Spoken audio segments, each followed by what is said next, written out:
Di che cosa si occupa la vostra associazione?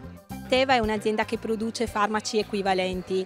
Gli equivalenti adesso sono supportati diciamo dal Ministero, da un decreto Balduzzi che dice di prescrivere il farmaco equivalente. Il farmaco equivalente significa sta per principio attivo.